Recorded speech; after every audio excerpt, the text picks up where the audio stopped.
জাতীয় থেকে আন্তর্জাতিক প্রান্তিক জনপদ থেকে নগর চারপাশ ঠিক কি ঘটছে এই মুহূর্তে তা নিয়ে আয়োজন এখন চারদিক। সঙ্গে আছে আমি সিফাত শাহরিয়ার।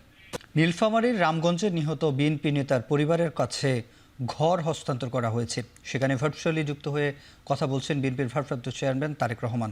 সরাসরি যাচ্ছি সেখানে। প্রক্রিয়া। প্রিয় ভাই বোনেরা,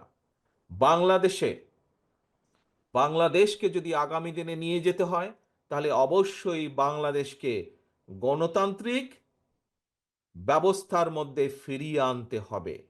সেটি ইউনিয়ন পরিষদের নির্বাচন হোক, সেটি পৌরসভার নির্বাচন হোক, সেটি উপজেলা পর্যায়ের নির্বাচন হোক, সেটি সংসদ পর্যায়ের নির্বাচন হোক, সেটি মসজিদ কমিটির নির্বাচন হোক, সেটি কোনো প্রতিষ্ঠানের নির্বাচন হোক, কিন্তু নির্বাচন প্রক্রিয়ার ভেতরে বাংলাদেশকে ফিরিয়ে আনতে হবে।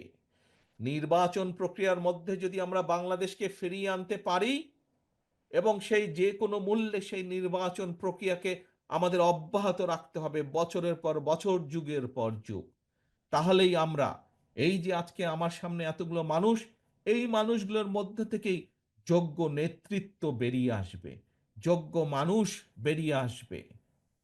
কেউ বেরিয়ে আসবে ইউনিয়ন পরিষদের মেম্বার অথবা ইউনিয়ন পরিষদের চেয়ারম্যান হিসাবে, কেউ হয়তো বেরিয়ে আসবে পৌরসভার চেয়ারম্যান হিসাবে, কেউ হয়তো বেরিয়ে আসবে উপজেলা চেয়ারম্যান হিসাবে, কেউ হয়তো বেরিয়ে আসবে সংসদ সদস্য হিসাবে। কিন্তু প্রকৃত মানুষের ভোটে যারা বেরিয়ে আসবে নির্বাচনের মাধ্যমে, সেই মানুষগুলো কাজ করবে মানুষের জন্য, সেই মানুষগুলো কথা বলবে তার এলাকার মানুষের জন্য, সেই মানুষগুলো কাজ করবে সামগ্রিকভাবে দেশের মানুষের জন্য, সামগ্রিকভাবে দেশের জন্য।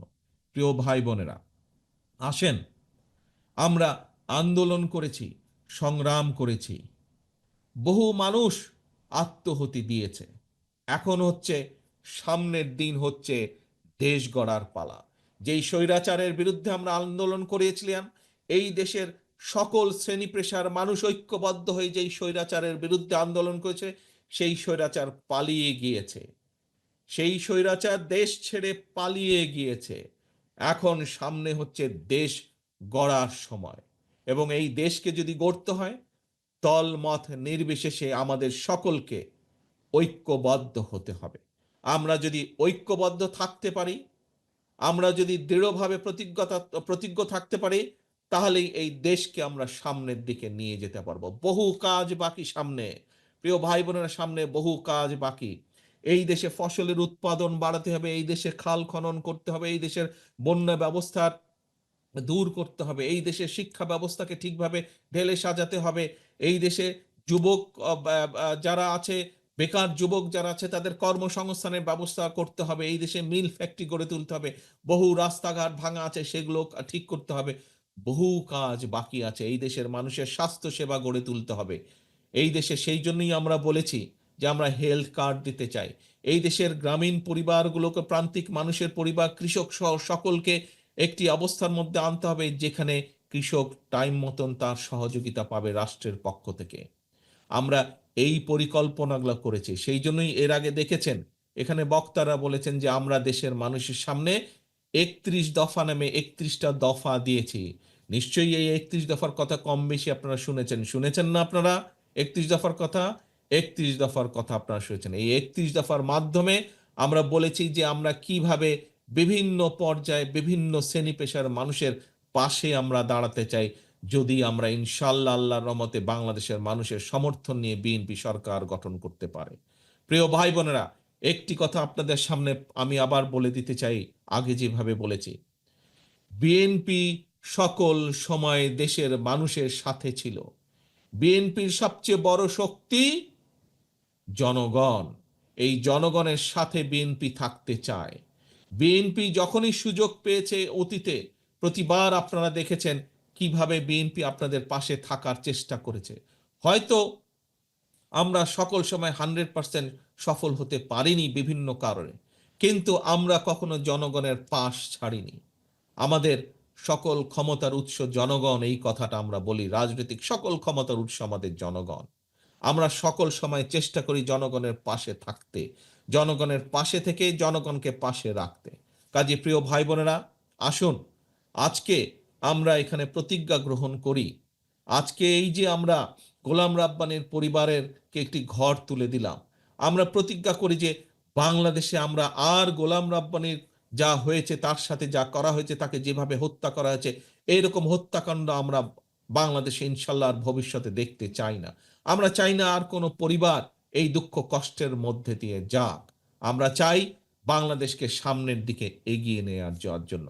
আজকের এই অনুষ্ঠানে আমরা প্রতিজ্ঞা গ্রহণ করি যে গোলাম রাব্বানি সহ আমাদের এই গোলাম রাব্বানি সহ সারা বাংলাদেশে যে হাজারো গোলাম রাব্বানি যারা শহীদ হয়েছে, তারা যে কারণে শহীদ হয়েছে, যে কারণে নিজের জীবনটা তারা দিয়ে দিয়েছে, যেই কারণে, যেই দাবিকে প্রতিষ্ঠা করার জন্য, যেই দাবিকে প্রতিষ্ঠিত করার জন্য তারা জীবন দিয়েছে, সেই দাবিকে যাতে আমরা প্রতিষ্ঠিত করতে পারি, সেই শপথ আজকের এই অনুষ্ঠানে আমরা গ্রহণ করি। এবং ভার্চুয়ালি যুক্ত হয়ে কথা বলছিলেন বিএনপির ভারপ্রাপ্ত চেয়ারম্যান তারেক রহমান। সরকারকে সব রাজনৈতিক দলের সাথে বসে দ্রুত নির্বাচনী রোডম্যাপ ঘোষণা করার আহ্বান জানিয়েছেন বিএনপির চেয়ারপারসনের উপদেষ্টা আব্দুস সালাম। সোমবার সকালে নাগরিক সমাবেশে একথা বলেন তিনি। আব্দুস সালাম বলেন, রাজনৈতিক দলগুলোকে ঐক্যবদ্ধ থাকতে হবে।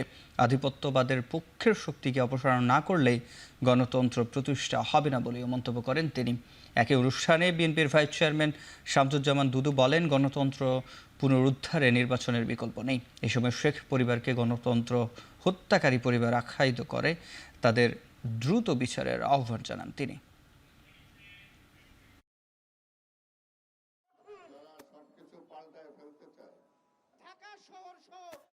এই যে গণতন্ত্র উকি দিচ্ছে, মানুষের ভোটের অধিকার উকি দিচ্ছে, এটাকে যাতে আবার কেউ দাবিয়ে দিতে না পারে, তাই আপনি অনতিবিলম্বে সকল রাজনৈতিক দলকে নিয়ে বসে বারবার যে কথা বলছি সেই একই কথা, আপনি নির্বাচনী রোড ম্যাপ ঘোষণা করুন। দল যে কেউ গঠন করতে পারে, নির্বাচনও যে কেউ করতে পারে, কিন্তু বিশেষ মহল থেকে বিশেষ উদ্যোগে বিশেষভাবে দল গঠনের নামে একটি বিশেষ পরিস্থিতি সৃষ্টি করে ক্ষমতা দখল করার যদি স্বপ্ন দেখে তাহলে আপত্তি। একটা পরিবার, এই পরিবারে একটা ভালো লোক নয়, যে পরিবার আছে শেখ মুজিবের পরিবার। মানুষের সংস্কার না হলে হাজারটি সংস্কার কমিশন করেও লাভ হবে না বলে মন্তব্য করেন বিএনপি স্থায়ী কমিটির সদস্য ডক্টর আব্দুল মুঈন খান। সোমবার দুপুরে প্রযুক্তি খাতের সংস্কার নিয়ে অতীশ দীপঙ্কর বিজ্ঞান ও প্রযুক্তি বিশ্ববিদ্যালয়ে আয়োজিত সেমিনারে একথা বলেন তিনি। ছাত্রদের অবদান অসামান্য, তবে রাজনৈতিক দলগুলো গণ অভ্যুত্থানের প্রেক্ষাপট তৈরি করেছে উল্লেখ করে ডক্টর মুঈন খান বলেন, ছাত্ররাই দেশ চালাবে, তবে সেটা শিক্ষা জীবন শেষে। বলেন, মানুষ সৎ না হলে নতুন প্রযুক্তি এনে লাভ হবে না।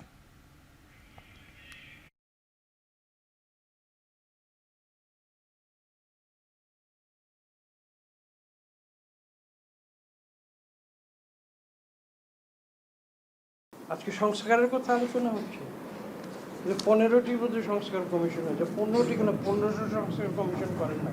বাংলাদেশের মানুষ যদি আমরা যদি আমার নিজের সংস্কার না করি, তাহলে 1000 সংস্কার কমিশন করলেও বাংলাদেশে কোনো পরিবর্তন নেই।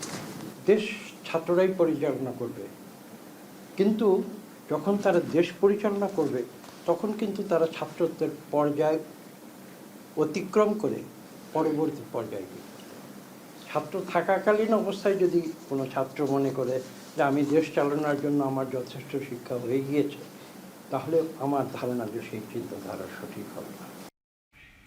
সংবিধানকে কবর দেয়া হবে, এই ধরনের কথা মোটেও গ্রহণযোগ্য নয় বলে মন্তব্য করেছেন বিএনপির চেয়ারপারসনের উপদেষ্টা ব্যারিস্টার মাহবুব উদ্দিন। ৭২-এর সংবিধানের মাধ্যমেই ৫২-র ভাষা আন্দোলন ও মুক্তিযুদ্ধ স্বীকৃতি পেয়েছে বলেও মন্তব্য করেন তিনি। এদিকে জুলাই ঘোষণাপত্রের কোনো আইনি ভিত্তি নেই বলে মন্তব্য করেছেন সুপ্রিম কোর্টের জ্যেষ্ঠ আইনজীবী আহসানুল করিম। সকালে সাংবাদিকদের এসব কথা বলেন তিনি। ৭২ সংবিধানের মধ্যে ৫২ ভাষা আন্দোলন, ৭৯ গণ অভ্যুত্থান, ৭১ স্বাধীনতা যুদ্ধ সবারই প্রতিফলন ঘটেছে, সব কিছুর প্রতিফলন ঘটেছিল ৭২ সংবিধান। যদি মনে করে জাতীয় প্রয়োজন আছে, সেখানে সংবিধান সংশোধন করতে পারে। আর যদি এটা প্র্যাকটিস হয়ে যায়, তাহলে যে সময় সরকার যে কোনো সরকার আসার পরেই তো একটা ইয়ে থাকে, জোয়ার থাকে। তো সবাই তো এরকম সংবিধান সংশোধন করবে বা সংবিধান বাতিল করবে, নতুন সংবিধান দেবে তার অনুযায়ী। এটা হলে জিনিসটা ব্যাড প্রেসিডেন্স হয়ে যাবে বাংলাদেশের। সংসদ যদি এটাকে মনে করে আইনের রূপ দেবে, তখন এটা আইনের রূপ হতে পারে, কিন্তু এটা তো অটোমেটিক্যালি আইনের রূপ পাচ্ছে না। প্রোক্লেমেশন বললেই তো প্রোক্লেমেশন হয় না, প্রোক্লেমেশন হওয়ার একটা বিধান থাকে, আইনগত একটা, it has its own sanctity থাকতে হয়, স্যাংশন থাকতে হয়। যদি হয় তখন এটাকে আইনের রূপ নেবে। জুলাই অভ্যুত্থানের উদ্দেশ্য ধারণ করে কাজ করতে মাঠ প্রশাসনকে নির্দেশনা দিয়েছেন প্রধান উপদেষ্টা ডক্টর মোহাম্মদ ইউনূস। সকালে বিভাগীয় কমিশনারদের সঙ্গে মতবিনিময়ে তিনি আরও বলেন, মাঠ পর্যায়ের প্রশাসনই আসল সরকার। জানান, দ্রব্যমূল্য নিয়ন্ত্রণে কাজ চলছে। জেলা প্রশাসক সম্মেলনে বিভাগীয় কমিশনারদের সাথে ভার্চুয়ালি যুক্ত হন প্রধান উপদেষ্টা। স্বাগত বক্তব্যে নোবেলজয়ী মোহাম্মদ ইউনূস বলেন, কৃষকের সার সরবরাহ নিরবিচ্ছিন্ন করতে কাজ করছে সরকার। যে কোনো দুর্যোগের ব্যাপারে আগাম প্রস্তুতি রাখার জন্য মাঠ পর্যায়ে কর্মকর্তাদের নির্দেশনা দেন প্রধান উপদেষ্টা। তিনি বলেন, পুলিশের মনোবল ফিরিয়ে আনতে উদ্যোগী সরকার। অভ্যুত্থানের জন্ম হলো, সেটাকে ধারণ করে সেটার স্পিরিটকে প্রসারিত করে আমরা যে কাজকর্মগুলো করব, সেগুলো যাতে মানুষ মনে করে যে হ্যাঁ একটা বড় পরিবর্তন হয়েছে, পরিবর্তনটা যেন চোখের লাগে। এই সুযোগটা যদি আমরা না বুঝি তাহলে বোধহয় আমরা ব্যর্থ হলাম। এই যে পরিবর্তনের সুযোগটা সৃষ্টি হয়েছে, এই সুযোগটা মেলে আমরা উপর থেকে হয়তো যা যা কাগজপত্র নির্দেশ যাচ্ছে সেটা একরকমভাবে আসবে, নিজের থেকে সেটাকে সম্প্রসারিত করতে হবে। দ্রব্যমূল্য একটা বড় ইস্যু, এখান থেকে চেষ্টা হচ্ছে কিভাবে এটাকে আয়ত্তে আনা যায়। এখন আয়ত্তে আনার সুযোগ আরো বেশি সৃষ্টি হয়েছে, আগের চেয়ে অনেক বেশি সুযোগ সৃষ্টি হয়েছে। সরকার বা আদালত আওয়ামী লীগকে নিষিদ্ধ না করলে তাদের নির্বাচনে অংশ নিতে বাধা নেই। সকালে চট্টগ্রাম সার্কিট হাউসে ইসি কর্মকর্তাদের সঙ্গে মতবিনিময় সভায় একথা বলেন CSC AM Nasir Uddin. CSC আরও বলেন, বর্তমান কমিশন সম্পূর্ণ স্বাধীন, তাদের উপর বাইরের কোনো শক্তির চাপ নেই। আগামী নির্বাচন বিগত 3টি নির্বাচনের মতো হবে না বলেও আশ্বস্ত করেন তিনি। নির্বাচন কমিশন ও নির্বাচনের প্রতি আস্থা ফিরিয়ে আনতে 6 মাস পর কমিশন ভোটারদের বাড়ি বাড়ি যাবে বলেও জানান সিএসসি। দল করার অধিকার তো সবারই আছে, শাসনতান্ত্রিক অধিকার। আমাদের কিন্তু কোনো দল আমাদের এখানে রেজিস্ট্রেশন পাবে কি পাবে না সেটার আবার আলাদা বিধিবিধান আছে। আমাদের শর্ত যদি পূরণ হয় আমরা দিব, শর্ত পূরণ না হলে দিব না। তবে ওই পুরানো যে দলের কথা বলছেন এরা কিন্তু বহু আগে রেজিস্টার্ড, এটা আমাদের এখানে রেজিস্টার্ড। সুতরাং সরকার যদি কোনো দলকে নিষিদ্ধ ঘোষণা না করে তাদের রেজিস্ট্রেশন তো আমরা বাতিল করতে পারি না। এটা রাজনৈতিক সিদ্ধান্ত অথবা কোর্টের সিদ্ধান্ত, এই দুইটার একটা হইতে হবে, এবং যেটার ভিত্তিতে হয়তো আমরা ব্যবস্থা নিব। ঘৃণা স্তম্ভে শেখ হাসিনার ছবি মুছে ফেলার প্রতিবাদে ঢাকা বিশ্ববিদ্যালয়ের ছাত্র সংগঠন ও শিক্ষার্থীদের উদ্যোগে পুনরায় আঁকা হয়েছে স্বৈরাচার বিরোধী গ্রাফিতি। ঢাকা বিশ্ববিদ্যালয়ে মেট্রো রেলের পিলারে শেখ হাসিনার গ্রাফিতি শনিবার রাতে মুছে ফেলার চেষ্টা করা হয়। পরবর্তীতে বিশ্ববিদ্যালয়ের শিক্ষার্থীরা প্রতিবাদ করলে ঢাকা বিশ্ববিদ্যালয়ের প্রক্টর দুঃখ প্রকাশ করেন। রোববার রাতে ছাত্র সংগঠন ও শিক্ষার্থীদের উদ্যোগে পুনরায় আঁকা হয় গ্রাফিতি। এ সময় শিক্ষার্থীরা অভিযোগ করেন, সারা দেশে স্বৈরাচারের চিহ্ন মুছে দেওয়ার চেষ্টা করছে একটি মহল। বলেন, গ্রাফিতি দেয়াল লিখন আগামী প্রজন্মের জন্য রাখতে হবে।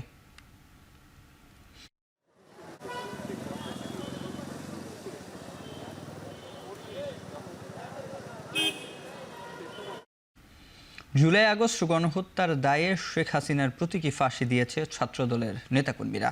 রাজধানীর কারওয়ান বাজারে কর্মসূচি শেষে বক্তারা জানায়, শেখ হাসিনার দোসররা এখনও বাংলাদেশে রয়েছে। জুলাই আগস্ট গণহত্যায় মাত্র 26 জন পুলিশ কর্মকর্তা গ্রেফতারে ক্ষোভ প্রকাশ করেন তারা। দ্রুত অভিযুক্ত পুলিশ অফিসারদের গ্রেফতারের পাশাপাশি শেখ হাসিনার দোসরদের আইনের আওতায় আনার দাবি তাদের। ইন্টারপোলের সহায়তায় দ্রুত ভারত থেকে শেখ হাসিনাকে দেশে ফিরিয়ে আনার দাবি করেন তারা।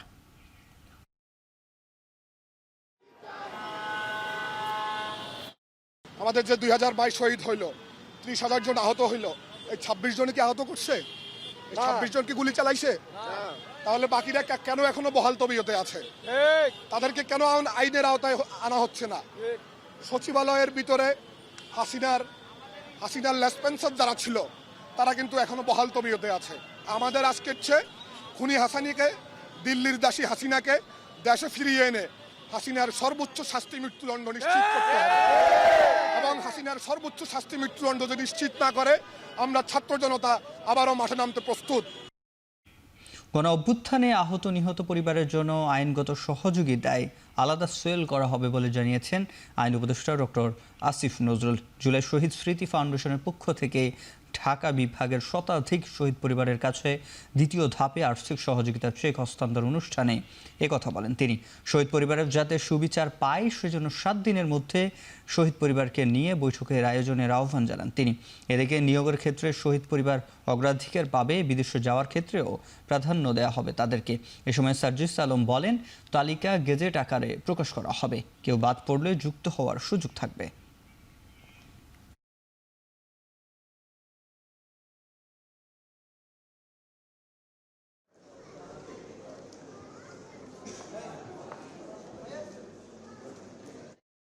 যারা পরিবারের সন্তানকে হারিয়েছে, যারা পরিবারের ভাইকে হারিয়েছে, কোনো পুরস্কার, কোনো কিছুর বিনিময়ে সেই বেদনা, সেই অশ্রু মুছে দেওয়া যায় না।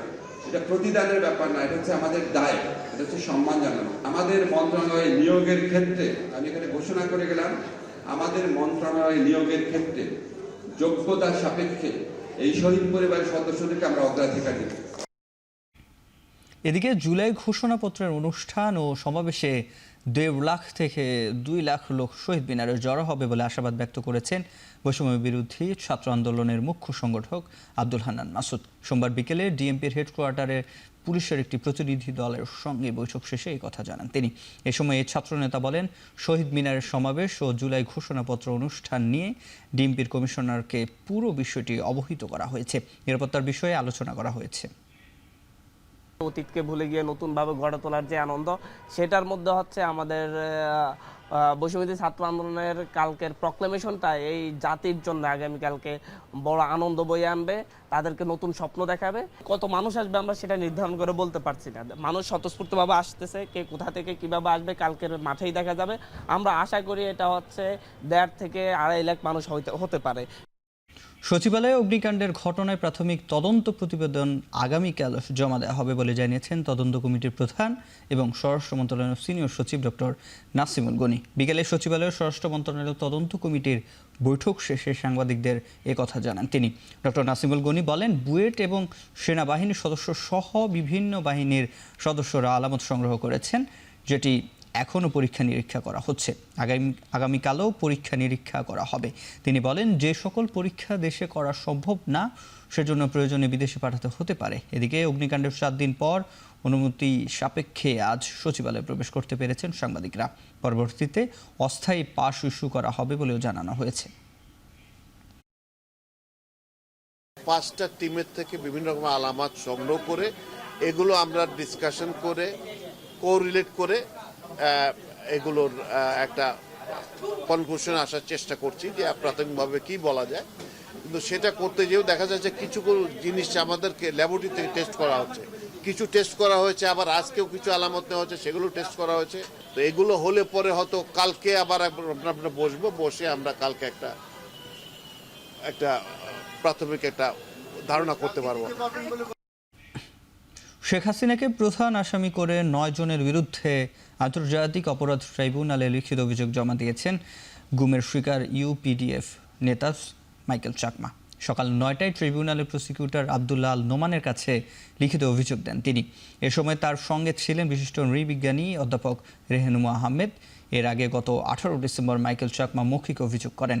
এ প্রসঙ্গে প্রসিকিউটর আব্দুল্লাহ আল নোমান বলেন, যে কাপড় দিয়ে মাইকেল চাকমার চোখ ও হাত বাঁধা হয়েছিল সেগুলো জমা দেওয়া হয়েছে।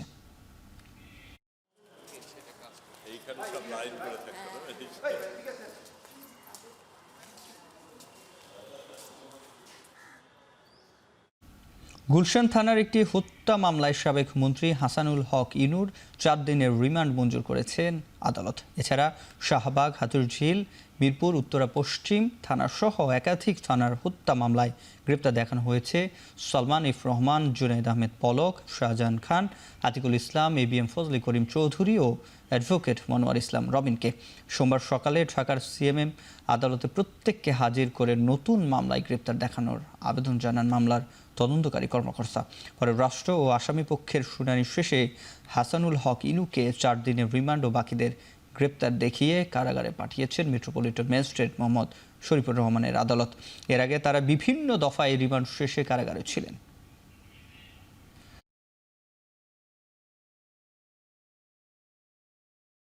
সাবেক মন্ত্রী, MP তাদেরকে বিজ্ঞ আদালতে আজকে উপস্থাপিত করা হয়।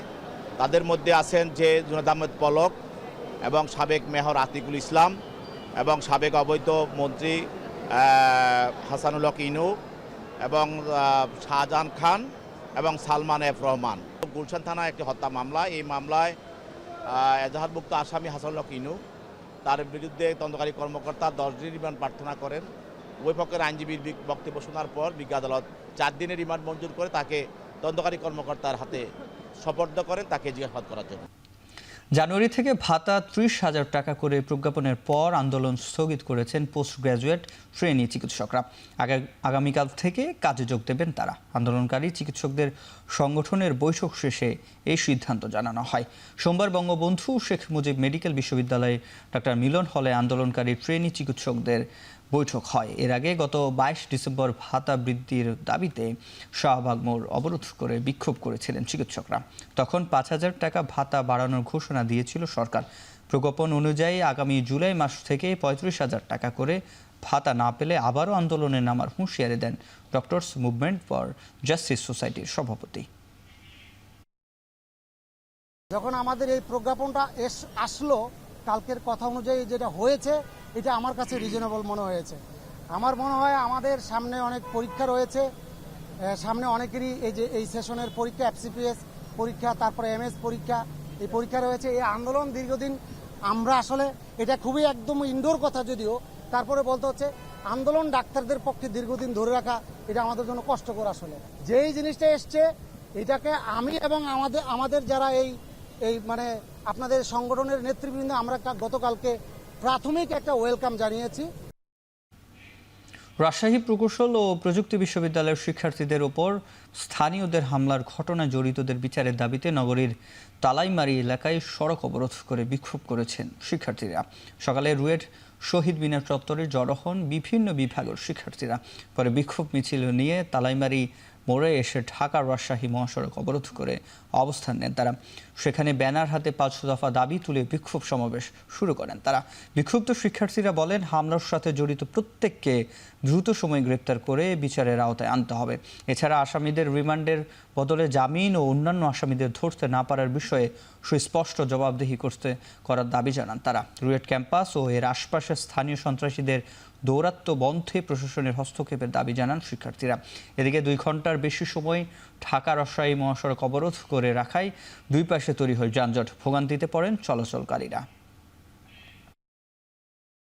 প্রশাসন থেকে যেন যথাযথ পদক্ষেপ নেওয়া হয়, আমাদের যেন পরবর্তীতে আমাদের সেফটি নিয়ে যেন যাতে আমাদের চিন্তিত থাকতে না হয়। আজকে আমরা রাস্তা তখনই ছাড়বো যখন প্রশাসন থেকে আমাদের পূর্ণ সিকিউরিটির একটা রোডম্যাপ দিবে এবং তারা আমাদেরকে জানাবে কত ঘন্টার মধ্যে মূল যে আসামি তাদেরকে গ্রেফতার করে আইনের আওতায় নিয়ে আসা হবে। ধর্ম বিষয়ক উপদেষ্টা ডক্টর আফম খালিদ হোসেন বলেছেন, বাংলাদেশের সংখ্যালঘুদের উপর ধর্মীয় উগ্রবাদের কারণে একটি হামলাও ঘটেনি, বরং রাজনৈতিক কারণে ঘটেছে। দুপুরে পটুয়াখালী ইসলামিক ফাউন্ডেশন মিলনায়তনে আয়োজিত মতবিনিময় সভায় এই কথা বলেন তিনি।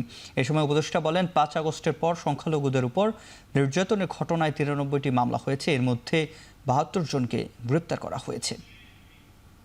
হিন্দু বাড়িতে, বৌদ্ধের বাড়িতে, খ্রিস্টানের বাড়িতে, নৃতাত্ত্বিক জাতিগোষ্ঠীর উপাসনার বাড়িতে যে ছোটখাটো ঘটনাগুলো ঘটেছে, এগুলো not a political reason, not a religious reason, এটা অবভিয়াসলি পলিটিক্যাল মোটিভেশন। এগুলো রাজনৈতিক কারণে হয়েছে, ধর্মীয় কারণে নয়। মিয়ানমারের অস্থির পরিস্থিতিতে দেশটির সরকারি বাহিনী ও আরাকান আর্মি উভয় পক্ষের সাথে যোগাযোগ রক্ষা করা হচ্ছে বলে জানিয়েছেন স্বরাষ্ট্র উপদেষ্টা লেফটেন্যান্ট জেনারেল মোহাম্মদ জাহাঙ্গীর আলম চৌধুরী। দুপুরে টেকনাফের বিভিন্ন সীমান্ত এলাকায় বিভিন্ন বিওপি ও ব্যাটালিয়ন কার্যালয়ে পরিদর্শনের পর দমদমিয়া জেটি ঘাট এলাকায় সাংবাদিকদের সাথে কথা বলেন তিনি। এ সময় স্বরাষ্ট্র উপদেষ্টা বলেন, সীমান্তে বিজিবির জনবল বৃদ্ধির পাশাপাশি গোয়েন্দা সংস্থার কার্যক্রম বৃদ্ধি করা হয়েছে। অসাধু দালালের সহায়তায় কিছু রোহিঙ্গা বাংলাদেশে অনুপ্রবেশ করেছে উল্লেখ করে স্বরাষ্ট্র উপদেষ্টা বলেন, ইতোমধ্যে 50 থেকে 60 হাজার রোহিঙ্গা বাংলাদেশে চলে এসেছে। এখনও তাদের নিবন্ধন হয়নি, তাদের মধ্যে অনেকে আহত হয়ে আসেন। এই পরিস্থিতিতে তাদের ফেরত নেওয়া অমানবিক।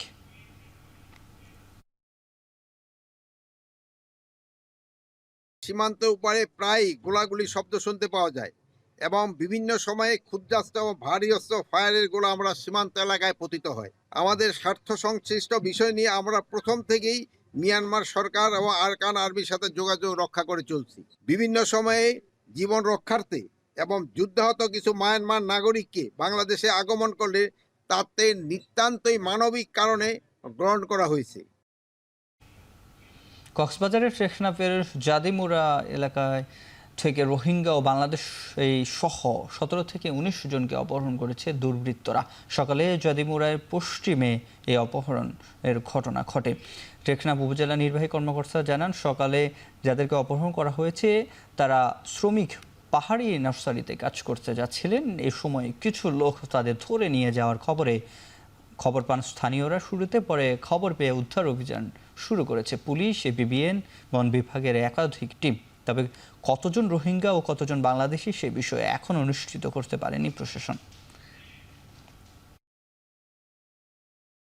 আমাদের জাদিমুরার পশ্চিমে যে পাহাড় আছে সেখান থেকে বন বিভাগের শ্রমিকরা কাজ করছিল, সেখানে বেশ কয়েকজন শ্রমিককে আসলে অপহরণ করে নিয়ে যাওয়া হয়েছে। এই বিষয়ে এপিবিএন, পুলিশ, বন বিভাগ এবং আমাদের ক্যাম্প ইনচার্জের সিআইসি উনি এখন অপারেশনে আছেন। এটি এখনো চলছে।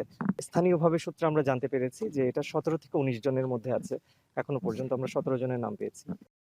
দেশে উৎপাদিত খাদ্যগুলোর মধ্যে ফল ও সবজিতে কীটনাশক ব্যবহারের হার বেশি বলে জানিয়েছেন বাংলাদেশ নিরাপদ খাদ্য কর্তৃপক্ষের চেয়ারম্যান জাকারিয়া। সোমবার রাজধানীতে বাংলাদেশ নিরাপদ খাদ্য কর্তৃপক্ষের প্রশিক্ষণ কক্ষে এক সেমিনারে খাদ্য নিরাপত্তা অনুষ্ঠিতে জনবল বাড়ানোর উদ্যোগ নেওয়ার কথা জানান তিনি। এছাড়া বৈদেশিক অনুদান পেলে ঢাকা, চট্টগ্রাম ও খুলনায় আরও 3টি ল্যাব প্রতিষ্ঠার আগ্রহের কথা জানান। সেমিনারে মূল প্রবন্ধ উপস্থাপন করেন ঢাকা বিশ্ববিদ্যালয়ের খাদ্য পুষ্টি ইনস্টিটিউটের অধ্যাপক ডক্টর রুহুল আমিন। বলেন, দেশের প্রেক্ষাপটে খাদ্য নিরাপত্তা ও খাদ্য নিরাপত্তায় আরও কার্যকর পদক্ষেপ নেওয়া দরকার।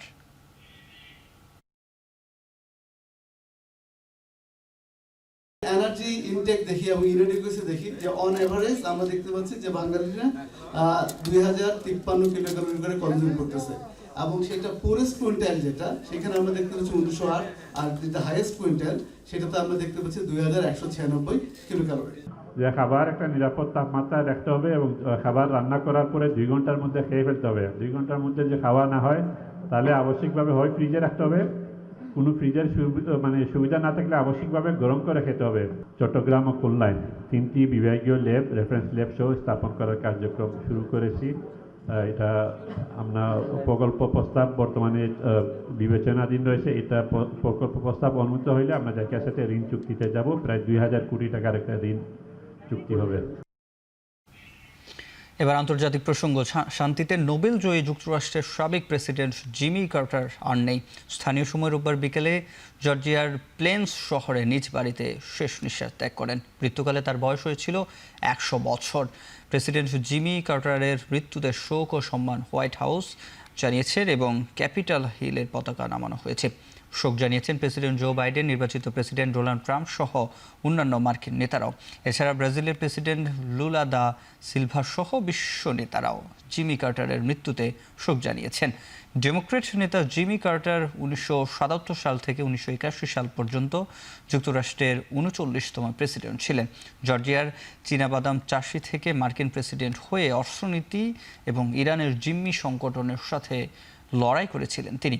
এছাড়া ইসরায়েল ও মিশরের মধ্যে শান্তি স্থাপনেও ছিল ভূমিকা। দ্বিতীয়বার প্রেসিডেন্ট নির্বাচনে রোনাল্ড রেগানের কাছে হেরে 56 বছর বয়সে রাজনীতি থেকে অবসরে যান তিনি। তবে হোয়াইট হাউস ছাড়ার পর আবারও মানবিক কর্মকাণ্ডের মাধ্যমে নিজের সুনাম ফিরে পান জিমি কার্টার। নোবেল শান্তি পুরস্কারে ভূষিত হন 2002 সালে।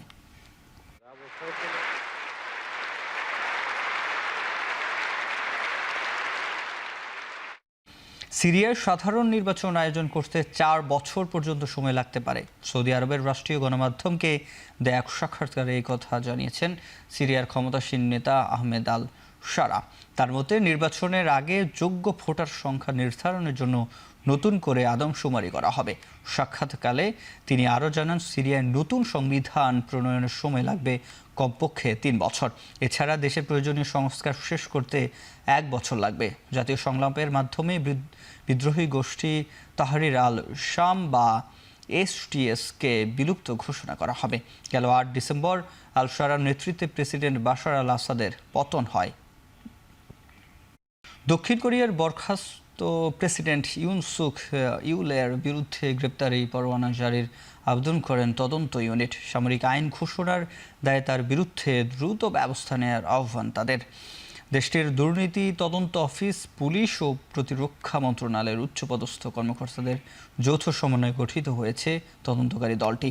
বিদ্রোহ ও ক্ষমতার অপব্যবহারের অভিযোগে জিজ্ঞাসাবাদের জন্য অভিশংসিত প্রেসিডেন্ট ইউনকে গ্রেপ্তারের দাবি জানানো হয়। তাদের এই আবেদনের বিষয়ে চূড়ান্ত সিদ্ধান্ত নেবে দেশটির আদালত। কোনো প্রেসিডেন্টকে গ্রেপ্তারের ঘটনা দক্ষিণ কোরিয়ার ইতিহাসে প্রথম হবে। দেশে হুট করে মার্শাল ল জারির ঘটনায় গেল 14 ডিসেম্বর অভিশংসিত হন প্রেসিডেন্ট ইউন সুক ইউল।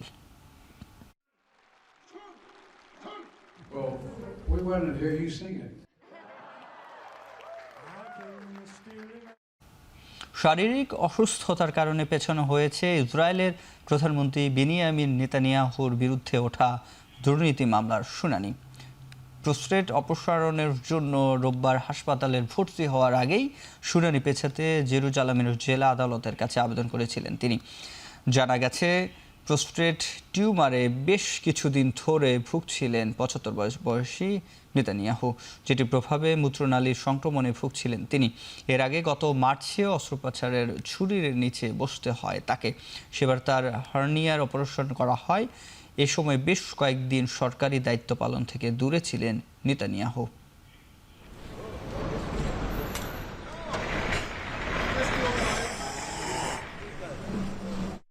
ইউক্রেনের পূর্ব দোনেৎস্ক অঞ্চলে চলমান আক্রমণের সফলতা হিসেবে আরেকটি বসতি নিয়ন্ত্রণের দাবি রাশিয়ার। রোববার যুদ্ধের গুরুত্বপূর্ণ ফ্রন্ট লাইন পোক্রোভস্ক শহরের প্রায় 12 কিলোমিটার দক্ষিণ পশ্চিম গ্রাম দখল করার বিষয়টি নিশ্চিত করেন রুশ প্রতিরক্ষা মন্ত্রণালয়। এছাড়া খারকিভ, আভদিভাকা, দোনেৎস্কা, জাপোরিজিয়া এবং খেরসনের ইউক্রেনের বেশ কয়েকটি আক্রমণ প্রতিহত করারও দাবি মস্কোর। এই সময় ইউক্রেনের অনেক সামরিক সরঞ্জাম ধ্বংস করার কথা বলা হয়েছে রুশ বাহিনীর পক্ষ থেকে। অন্যদিকে রাশিয়ার কুরস্ক অঞ্চলের 16টি রুশ আক্রমণ সহ আরও অনেক হামলা রুখে দেওয়ার দাবি করেছেন ইউক্রেন। চেরেনিভিভ এবং সুমি অঞ্চলেও চলছে তুমুল লড়াই।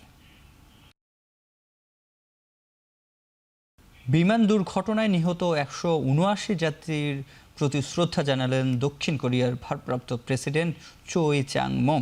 ভয়াবহ বিমান দুর্ঘটনার পর দেশটির বিমান পরিচালনার সার্বিক নিরাপত্তা ব্যবস্থা জরুরি ভিত্তিতে নিরীক্ষার নির্দেশ দেন। সোমবার নিহত আরোহীদের প্রতি শ্রদ্ধা নিবেদন করেন তিনি। এ সময় নিহতদের জন্য আয়োজিত স্মৃতিস্তম্ভে শ্রদ্ধা নিবেদন করেন দক্ষিণ কোরিয়ার সাধারণ মানুষও। প্রাণঘাতী দুর্ঘটনার পর যে কোনো সহায়তায় দক্ষিণ কোরিয়ার পাশে থাকার ঘোষণা দিলেন মার্কিন প্রেসিডেন্ট জো বাইডেন। তদন্তকারীরা দুর্ঘটনার সম্ভাব্য কারণ, পাখির আঘাত এবং আবহাওয়ার পরিস্থিতি মাথায় রেখে তদন্ত করছেন বলে জানিয়েছেন কর্তৃপক্ষ। এছাড়া দুর্ঘটনার পর বোয়িং 737 মডেলের বিমানের উপর বিশেষ পরিদর্শন ও পর্যালোচনার ঘোষণা দিয়েছে দক্ষিণ কোরিয়ার সরকার।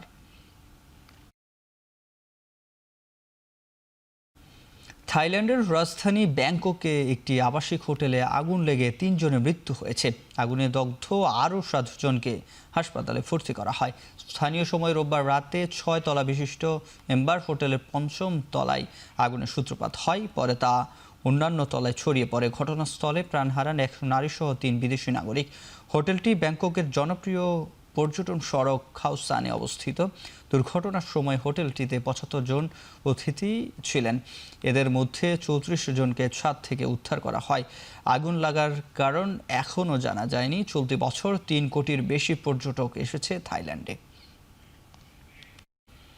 যুক্তরাষ্ট্রের দক্ষিণ পূর্বাঞ্চলীয় রাজ্য টেক্সাস, লুইসিয়ানা এবং মিসিসিপিতে অন্তত 10টি শক্তিশালী টর্নেডো আঘাত এনেছে। এতে টেক্সাসের নিউস্টনের কাছে একজনের মৃত্যু হয়েছে বলে জানিয়েছেন কর্তৃপক্ষ। প্রবল বাতাস এবং ভারী বৃষ্টিপাতে মিসিসিপির রাস্তাগুলো বিপর্যস্ত হয়ে পড়েছে। তাণ্ডবে যুক্তরাষ্ট্রে জুড়ে ভ্রমণ ব্যাহত হয়েছে। এমনকি 7,000-এরও বেশি ফ্লাইট ছাড়তে দেরি হয়েছে এবং 200-র বেশি ফ্লাইট বাতিল হয়েছে। অনেক জায়গায় ঝোড়ো বাতাসে গাছপালা ও বৈদ্যুতিক খুঁটি ভেঙে পড়ায় দেখা দিয়েছে বিদ্যুৎ বিভ্রান্ত।